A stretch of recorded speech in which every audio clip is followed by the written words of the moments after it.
Welcome to the LG Customer Support channel.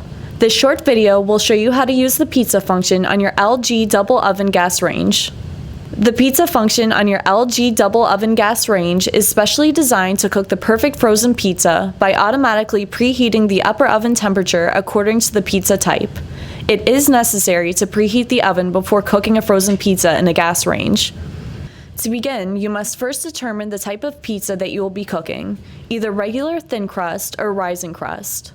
Press the pizza button once for regular thin crust, and P1 will appear in the display, or twice for rising crust, and P2 will appear in the display.